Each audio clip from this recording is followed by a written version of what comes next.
আপনারা যারা এই ভিডিওটি দেখছেন, আপনারা তো সকলেই খুব পবিত্র মনের মানুষ, নিজের ও সকলের ভালো করার ও ভালো চিন্তা করার মানুষজন।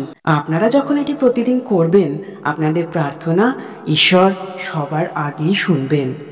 হয়তো আপনার মোবাইলের ইউটিউবে ব্রহ্ম মুহূর্ত লেখাটি অনেকবার ফুটে উঠতে দেখেছেন, বিভিন্ন জন এর উপর ভিডিও করেছেন, কিন্তু আজকের এই ভিডিওটি দেখার পর আপনাদের সকল প্রশ্নের উত্তর পেয়ে যাবেন, সকল সন্দেহ দূর হবে। ব্রহ্ম মুহূর্ত সময়টি প্রকৃতির সবচেয়ে পবিত্র এবং শক্তিশালী সময়।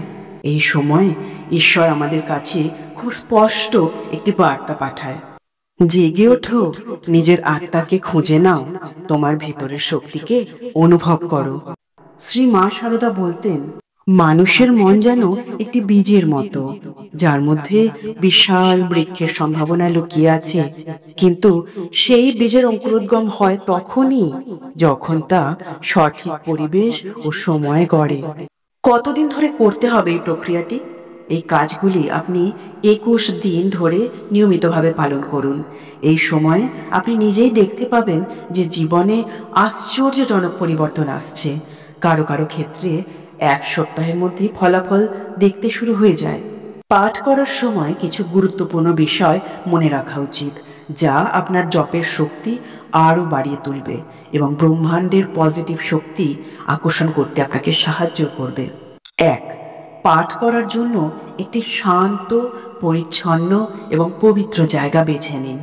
এটি হতে পারে আপনার ঘরের একটি কোণ, মন্দির বা প্রকৃতির মাঝে কোনো স্থান। জায়গাটি এমন হওয়া উচিত যেখানে আপনি মনোযোগ দিতে পারবেন এবং কোনো ব্যাঘাতও ঘটবে না। 2. আরামদায়ক কিন্তু সোজা হয়ে বসুন। আপনার মেরুদণ্ড সোজা রাখার চেষ্টা করুন। পায়ের নিচে বসলে পদ্মাসন বা সুখাসন নিতে পারেন, অথবা চেয়ারে বসলেও মাটিতে পা রাখুন। 3. পাঠের সময় মনকে একাগ্র রাখুন। এর জন্য গভীরভাবে শ্বাস নিন এবং ধীরে ধীরে শ্বাস ছাড়ুন। এর মাধ্যমে আপনার মনের অস্থিরতা দূর হবে এবং মন শান্ত থাকবে। 4. মন্ত্র উচ্চারণের সময় ধীরে এবং স্পষ্টভাবে বলুন। শব্দগুলির সঠিক উচ্চারণ খুবই গুরুত্বপূর্ণ। মন্ত্রের কম্পন আপনার মনের এবং শরীরের উপর সরাসরি প্রভাব ফেলে। 5. পাঠ করার সময় চোখ বন্ধ রাখুন এবং শব্দগুলির শক্তি আপনার মনের গভীরে অনুভব করুন। প্রত্যেকটি শব্দের সঙ্গে আপনার মনকে মিশিয়ে দিন। 6. পাঠ করার সময় পজিটিভ মেন্টালিটি রাখুন এবং বিশ্বাস বজায় রাখুন। এই শব্দগুলি ব্রহ্মাণ্ডের পজিটিভ এনার্জিকে আকর্ষণ করে এবং আপনার জীবনে সুখ ও সমৃদ্ধি এনে দেয়। 7. পাঠ শেষ হওয়ার পর কয়েক মিনিট ধ্যান করুন এবং ঈশ্বরের কাছে প্রার্থনা করুন। নিজের মনোবাসনা এবং স্বপ্নগুলি ঈশ্বরের সামনে প্রকাশ করুন। এটি আপনার মনকে আরও শান্ত এবং স্থির করবে। 8. প্রতিদিন একই সময়ে জপ করার চেষ্টা করুন। এটি আপনার মস্তিষ্ককে একটি রুটিন তৈরি করতে সাহায্য করবে এবং আপনার মন আরও সহজে একাগ্র হবে। এই পদ্ধতিগুলি মেনে পাঠ করলে আপনার জীবন আরও পজিটিভ, শান্তিপূর্ণ এবং সমৃদ্ধশালী হয়ে উঠবে। এই 3টি শব্দ প্রতিদিন 21 বার করে জপ করতে হবে। ব্রহ্ম মুহূর্তে এটি করলে সবচেয়ে ভালো ফলাফল পাবেন। প্রথমে ওম শব্দটি 21 বার জপ করুন। এরপর শান্তি শব্দটি 21 বার জপ করুন। সবশেষে আনন্দ শব্দটিও 21 বার জপ করুন। যারা দ্রুত ফল চান তাদের জন্য কিছু টিপস। যদি সম্ভব হয়, দিনে 2 বার এই প্রক্রিয়া অনুসরণ করুন। একবার ভোরবেলা, একবার রাতে ঘুমানোর আগে। এতে আপনার মন আরও একাগ্র হবে এবং ব্রহ্মাণ্ডের পজিটিভ এনার্জি দ্রুত আপনার জীবনে আনতে সাহায্য করবে। এখানে কিছু কাজের কথা বলছি যা ব্রহ্ম মুহূর্তে করলে আপনি আপনার জীবনের যে কোনো লক্ষ্য পূর্ণ করতে পারবেন। 1. ব্রহ্ম মুহূর্তের নিস্তব্ধ সময়টায় ধ্যান করা আপনার মন এবং আত্মাকে এক করে দেয়। এই সময়ে আপনি যদি প্রতিদিন 15 থেকে 20 মিনিট চোখ বন্ধ করে মন শান্ত করে ধ্যান করেন, তাহলে আপনার মধ্যে এক অদ্ভুত শক্তি অনুভব করবেন। সেই শক্তি আপনার চিন্তা, মনোবল এবং আত্মবিশ্বাস বাড়িয়ে তুলবে অনেকটাই। 2, এই সময় মন্ত্র জপ করা অত্যন্ত কার্যকরী।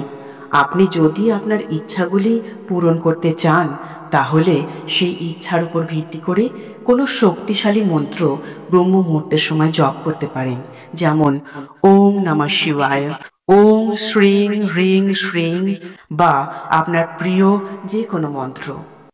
3, ব্রহ্ম মুহূর্তের সময় আপনার মন সবচেয়ে শক্তিশালী এবং শান্ত থাকে। তাই এই সময় আপনি চোখ বন্ধ করে আপনার স্বপ্নের চিত্র কল্পনা করতে পারেন। আপনি যা চান সেটা যেন ইতিমধ্যেই বাস্তব হয়ে গেছে, সেই ছবিটা স্পষ্টভাবে মনে আনার চেষ্টা করুন। নিজেকে সেই অবস্থায় কল্পনা করুন যেখানে আপনি সফল, খুশি এবং তৃপ্ত। এই কল্পনা ব্রহ্মাণ্ডের পজিটিভ শক্তিকে আকর্ষণ করে আপনার জীবনে নিয়ে আসবে। 4, ব্রহ্ম মুহূর্তের সময় আপনি নিজের ইচ্ছাগুলি ঈশ্বরের কাছে নিবেদন করতে পারেন। নিজের মন খুলে প্রার্থনা করুন, নিজের কথা, নিজের অনুভূতি ঈশ্বরের সামনে প্রকাশ করুন। শ্রী মা শারদা বলতেন, তুমি যখন মনের গভীরতা থেকে ডাকবে, তখনই ঈশ্বর তোমার প্রার্থনা শুনবেন। 5, এই সময় কিছুক্ষণ চোখ বন্ধ করে মনে করুন জীবনে যা কিছু ভালো পেয়েছেন তার জন্য কৃতজ্ঞতা প্রকাশ করুন। কৃতজ্ঞতা জানান ঈশ্বরকে, জীবনকে এবং প্রকৃতিকে।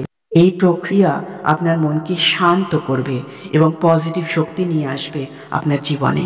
প্রকৃতির এই নির্জনতা, পাখির কাকলি, ঠান্ডা হাওয়ার মৃদু স্পর্শ, সব কিছু যেন আপনাকে ডাক দেয়, যেন বলছে এটাই সেই মুহূর্ত যখন তুমি নিজের সত্তাকে নতুনভাবে গড়ে তুলতে পারবে। আপনি কিভাবে বাকিদের থেকে সম্পূর্ণ আলাদা হতে পারবেন?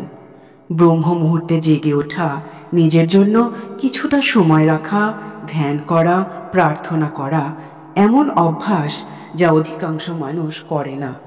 যখন সবাই গভীর ঘুমে ডুবে থাকে, তখন আপনি নিজের ভেতর সেই প্রয়োজনীয় পরিবর্তনগুলির সূচনা করতে পারেন, তাহলে আপনি বাকিদের থেকে আলাদা হতে পারবেন।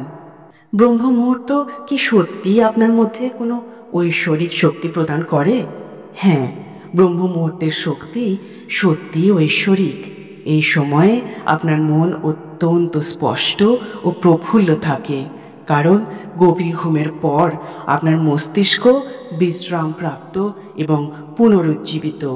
এই সময়ে ধ্যান করা, মন্ত্র জপ করা বা প্রার্থনা করা আপনার মনকে এক অদ্ভুত শক্তি প্রদান করে। আপনি যদি এই সময়টায় আপনার মনকে নিয়ন্ত্রণ করতে পারেন, তাহলে আপনি আপনার ভেতরের সব নেগেটিভিটিকে দূরে সরিয়ে দিতে পারবেন এবং এক অপার পজিটিভ শক্তিকে আহ্বান করতে পারবেন।